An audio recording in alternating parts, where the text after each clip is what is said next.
7년 환란이 다가올수록 유럽 전체는 결속을 더하게 되고 7년 환란에 접어들고 나면 유럽연합은 큰 권세를 가지게 됩니다.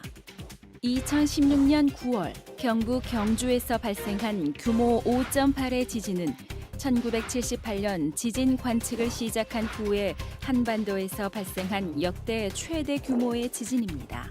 전문가들은 한국의 대지진 발생 가능성을 전혀 배제할 수 없다는 견해입니다. 규모가 큰 지진들은 예전에도 있었지만 7년 환란 때의 지진은 전에 보았던 어떤 것보다 심각한 지진입니다. 전쟁과 재앙이 거듭될수록 7년 환란 동안 지구의 환경은 전반적으로 황폐해져 가고 재앙이 재앙을 부르는 악순환이 연속됩니다. 이 시간에 전해드리는 마지막 대일들은 이미 수천 년 전부터 있었던 일들이 쌓이고 쌓여서 공의에 맞게 일어나는 일들입니다. 그러므로 앞으로 되어질 세계사의 흐름을 아는 것도 중요하지만 동시에 이를 통해 하나님의 뜻과 섭리가 얼마나 정확하게 성취되어 간다는 사실을 꼭 마음에 믿고 이 시간을 통해 능력 삼으시기를 바랍니다.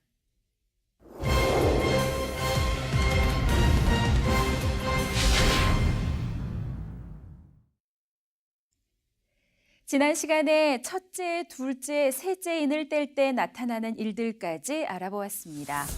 이제 넷째인을 떼실 때에 내가 넷째 생물의 음성을 들으니 가로되 오라 하기로 내가 봄에 청황색 말이 나오는데 그 탄자의 이름은 사망이니 음부가 그 뒤를 따르더라.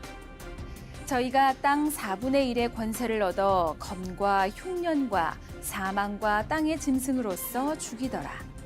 하여 이번에는 청황색 말이 나옵니다. 여기서 청황색 말은 장차 유럽 연합을 통해 이루어질 일들을 의미합니다.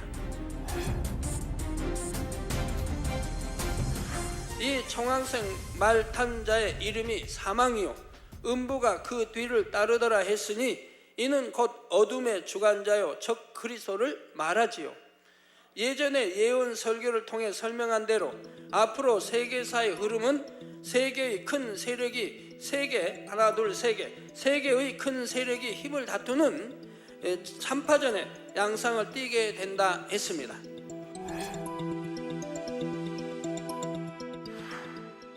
지금 요한이 환상으로 보고 있는 상황은 성도들이 휴거된 후로 이 땅의 나라들은 많은 분야가 혼란스러운 상태입니다.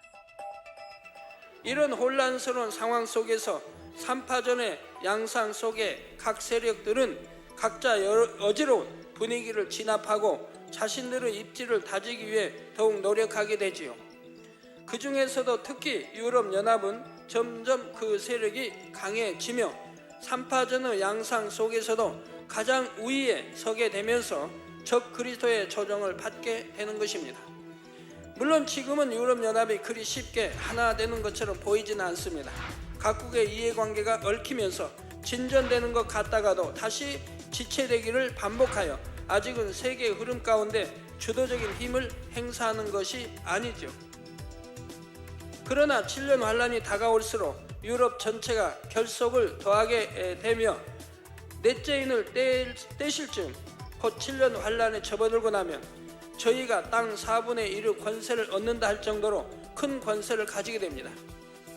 혼란한 사회를 안정시킨다는 명분을 가지고 급속하게 권력을 장악하며 결국 사망, 곧 수많은 사람의 생사까지도 주관할 수 있게 되는 것입니다. 그럼 계시록 6장 8절 후반절에 청황색 말을 탄 자가 땅 4분의 1이나 되는 권세를 가지고 검과 흉년과 사망과 땅의 짐승으로서 죽이더라고 한 말씀의 의미는 무엇일까요? 먼저 검이란 군사적인 힘을 의미합니다. 유럽연합은 자신들의 체제를 확립하기 위해서 갈수록 더 군사력에 관심을 가지고 투자하여 큰 힘을 기르게 되는 것입니다. 또 흉년이란 그들이 축적한 부의 힘이 얼마나 큰 것인가를 설명하고 있지요. 인플루에이션이 극심하여 어려운 시기에도 오히려 그 기회를 타고 순식간에 막대한 부를 축적하는 사람들이 있기 마련입니다.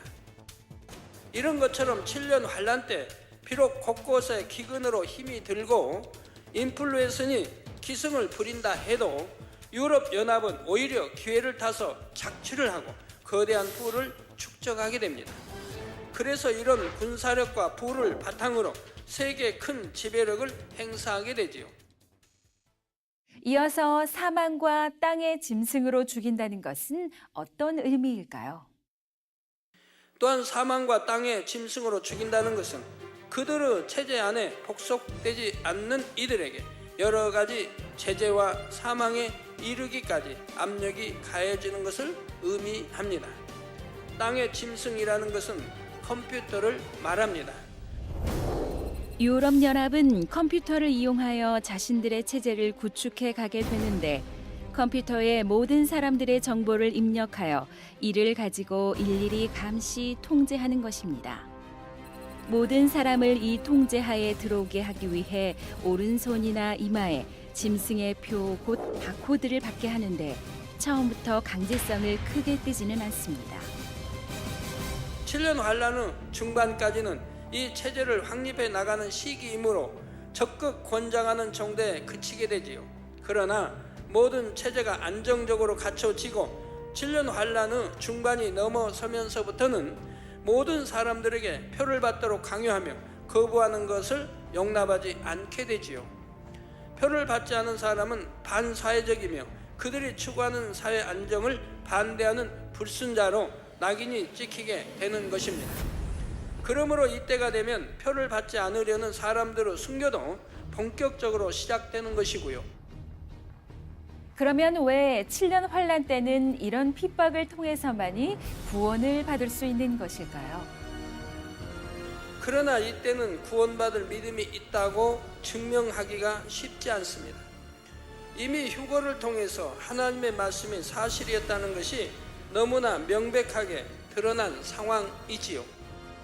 그러므로 이렇게 성경의 예언이 명백하게 이루어지고 드러난 상황에서 땅에 남은 사람들이 믿음을 가졌다고 인정받으려면 그만큼 큰 관문을 통과해야 합니다.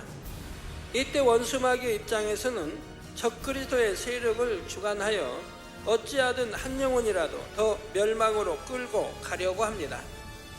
어떠한 고문과 굶주림, 극심한 핍박이라도 이겨내어 이제라도 참 믿음이 있음을 증명해야 하는 것입니다.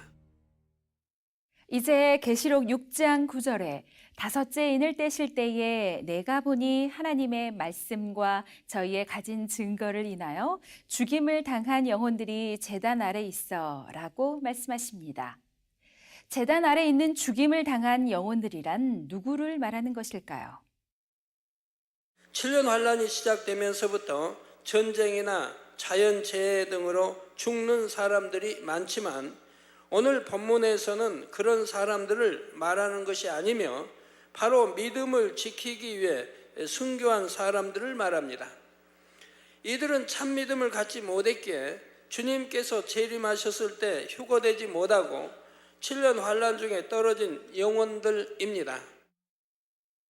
계시록 6장 10절에 큰 소리로 불러 가로되 거룩하고 참되신 대주제여 땅에 거하는 자들을 심판하여 우리 피를 신원하여 주지 아니하시기를 어느 때까지 하시려나이까 하여 순교한 사람들이 자신들의 핏값을 인하여 하나님께 악한 자들을 심판하여 원수를 갚아달라 말하고 있습니다. 물론 공의의 법칙에 따르면 틀린 말은 아닙니다. 그러나 아무리 이것이 공의라고는 해도 진리를 아는 여러분은 이들의 기도가 하나님의 마음과는 거리가 멀다는 사실을 깨달을 수 있을 것입니다. 성경에는 무엇이라 말씀하셨습니까? 마태복음 5장 44절에 나는 너희에게 이르노니 너희 원수를 사랑하며 너희를 핍박하는 자를 위하여 기도하라 하셨죠. 그런데 지금 이삭 줍기로 순교한 영혼들은 전혀 다른 모습입니다. 바로 본문에 그들이 제단 아래 있다는 말은 둘째 하늘에 마련된 별도의 공간에 머물러 있음을 나타내는 표현입니다. 이런 사실들만 보아도 이삭 줍기로 순교한 영혼들이 주님의 재림 때 들림받은 성도들과는 전혀 격이 다르다는 사실을 다시 한번 깨달을 수가 있지요. 계시록 6장 11절에 보면 각각 저희에게 흰 두루마기를 주시며 가라사대 아직 잠시 동안 쉬되 저희 동무 종들과 형제들도 자기처럼 죽임을 받아 그 수가 차기까지 하라 하여 신원하여 주시기를 간구하는 영혼들에게 하나님께서 답하시는 내용이 나옵니다. 여기서 흰 두루마기는 순교한 영혼들에게 구원받았다는 증표로 주시는 것입니다. 그런데 이삭 줍기로 구원받은 영혼들에게는 어떠한 상급이나 영광도 없습니다. 그저 간신히 구원만 받아 낙원에 거하게 된다는 사실을 나타내는 흰 두루마기가 주어지는 것입니다. 11절 후반절에 아직 잠시 동안 쉬되 저희 동무 종들과 형제들도 자기처럼 죽임을 받아 그 수가 차기까지 하라 하신 하나님의 말씀은 아직 심판의 때가 이르지 않았다는 의미입니다. 그리고 악인들의 악이 채워지는 기간 동안에 한편으로는 더 많은 영혼들이 순교를 통해 구원의 기회를 잡을 수 있게 됩니다. 그러면서 한편으로는 믿는 자들을 핍박하는 자들에게까지도 일말의 기회를 열어주고 계신 것이지요. 그들 중에도 돌이킬 사람이 있을 수 있기 때문입니다. 계시록 6장 12절에 내가 보니 여섯째 인을 떼실 때에 큰 지진이 나며 해가 총담같이 검어지고 온 달이 피같이 되며 했습니다. 7년 환란 동안 전쟁과 재앙이 거듭될수록 지구의 환경은 전반적으로 황폐해져 가고 재앙이 재앙을 부르는 악순환이 연속됩니다. 그중 하나가 바로 오늘 본문에 나오는 대형 지진입니다. 지진의 피해가 별로 없는 지역에 사는 사람들은 크게 실감이 나지 않을 수도 있지만 대형 지진의 피해는 상상을 초월합니다. 2016년 9월 경상북도 경주에서 발생한 규모 5.8의 지진은 1978년 지진 관측을 시작한 이후 한반도에서 발생한 역대 최대 규모의 지진입니다. 지진 6은 지역 모든 사람들이 느낄 수 있고 가옥이 심하게 흔들리며 무거운 가구가 움직일 정도의 중진인데 전문가들은 한국도 더 이상 지진 안전지대로만 볼 수 없다는 견해입니다. 이렇게 규모가 큰 지진들이 예전에도 있었지만 오늘 본문에 설명하는 지진은 전에 보았던 어떤 것보다 심각한 지진입니다.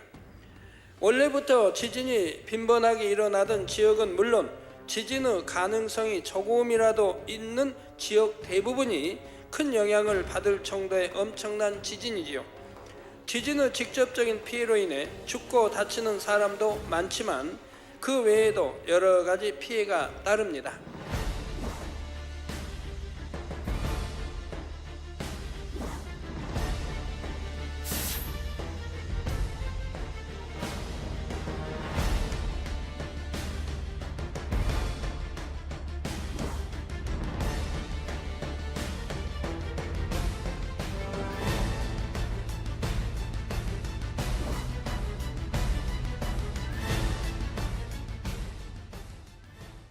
또한 총담이라 했는데 이는 검은 털로 짠 천을 말합니다.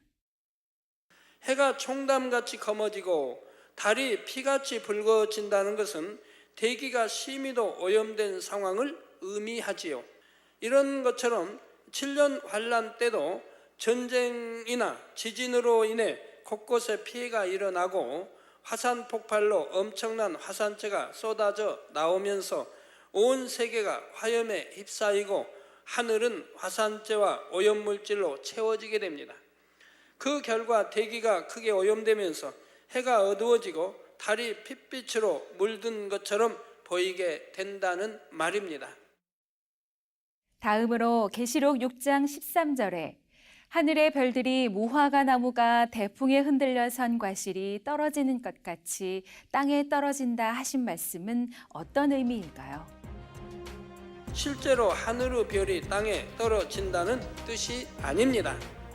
만약 다른 별이 지구와 충돌하게 된다면 그것으로 지구는 종말을 맞게 되지요. 이 말씀은 기상이변 속에 비행기가 추락하거나 미사일이 발사되고 발사된 미사일이 격추되기도 하며 지구를 돌고 있던 인공위성들이 추락하게 되는 등의 재앙들을 말합니다. 물론 하늘에서 운석이 떨어지기도 하기에 이러한 현상들로 인해 역시 수많은 영혼들이 죽게 됩니다. 또한 14절에 하늘은 종이 축이 말리는 것 같이 떠나간다고 하신 말씀은 무엇을 의미할까요? 지구가 운행되고 있는 법칙들이 뒤죽박죽이 되어 전체적으로 흐트러지게 될 것을 의미합니다. 지구에는 사계절이 변화되는 순리가 있고 나라마다 지역마다 기후의 특색이 있지요. 그런데 7년 환란 때는 큰 지진과 화산, 전쟁들이 계속됨에 따라 이 자연의 이치들이 흐트러져 버립니다. 봄, 여름, 가을, 겨울이라는 말이 무색할 정도로 기후가 바뀌어 버리고 더워야 할 때 덥지 않고 추워야 할 때 춥지 않으니 생태계에도 많은 이상 현상들이 일어납니다. 이렇게 지구의 본래 모습을 찾아보기 어려울 정도로 모든 것이 변하게 될 것을 가리켜 하늘은 종이축이 말리는 것 같이 떠나간다 표현하고 있는 것입니다. 이처럼 자연의 섭리가 흐트러져 버리면 자연재해만 일어나는 것이 아닙니다. 그와 함께 여러 가지 질병들도 창궐하게 됩니다. 전쟁이나 자연재해로 많은 사람이 죽은 곳에는 전염병이 쉽게 유행하게 되지요. 또한 환경오염으로 인해 발생하는 새로운 질병들도 곳곳에 나타나게 되고요. 그러면 이런 정도로 파괴된 자연 환경 속에서 과연 사람이 살아갈 수 있을까 하고 생각할 수도 있습니다. 물론 그때는 사람이 살아가기 힘든 환경이고 그 때문에 많은 사람들이 죽겠지만 그럼에도 불구하고 인류의 명맥은 유지됩니다. 모든 재앙들도 결국은 하나님께서 허락하신 어느 한계 안에서만 일어날 수 있기 때문이지요. 계시록 6장 15절에서 17절에 보면 땅의 임금들과 왕족들과 장군들과 부자들과 강한 자들과 각 종과 자주자가 굴과 산 바위 틈에 숨었다 했습니다. 이처럼 굴과 산 바위 틈에 숨는다는 것은 사람들이 여러 가지 재해가 일어날 때 방공호와 같이 피할 만한 곳을 찾아 숨는 것을 말합니다. 그러니 16절, 17절에 보면 그들의 불안한 심리가 잘 표현되어 있습니다. 오늘날도 부유한 사람들 중에는 유사시에 대비하여 자신의 집에 안전시설을 갖추는 사람들도 있습니다. 재앙으로부터 온전히 지킴받을 수 있는 것은 아니지만 전혀 대비를 해놓지 않은 사람보다는 대비를 해놓은 사람 쪽이 살아남을 확률이 더 높아지기는 할 것입니다. 사실 인류 스스로가 환경을 파괴하고 전쟁을 일으켜 온갖 재앙을 자초하고 있는 것인데도 이것을 하나님의 진노로 인한 재앙이라 하며 두려워하는 것입니다. 하지만 이것이 정말로 그들이 하나님을 믿기 때문에 하는 말은 아닙니다. 하나님을 믿지 않은 세상 사람들도 큰 재앙을 보면 하늘이 노하셨는가 보다 말하기도 합니다.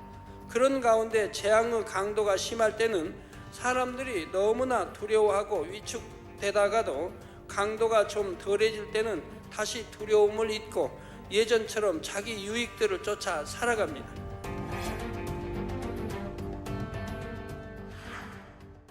지금 설명드리는 이런 재앙들이 너무나 크고 두렵기는 하지만 지진이나 화산, 전쟁 등이 7년 환란 기간 동안에 24시간 내내 진행되고 있는 것은 아닙니다. 그래서 결국 7년 환란이 마칠 때까지도 세상의 많은 사람들은 회개하지 않는 것이지요. 그들 중에 일부는 혹 끝까지 살아서 천년왕국을 맞기도 하지만 많은 사람들은 결국 7년 환란을 통해 죽게 되는 것입니다.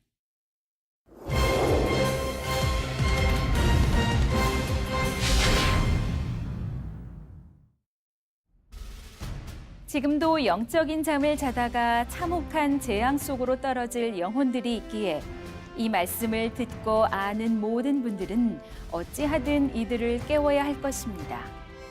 시청자 여러분 모두가 신속하게 신부 단장을 마치심으로 주님께서 우리를 데리러 오실 그날에 여러분이 전도한 수많은 영혼들과 함께 행복한 7년 혼인잔치에 들어갈 수 있기를 바랍니다.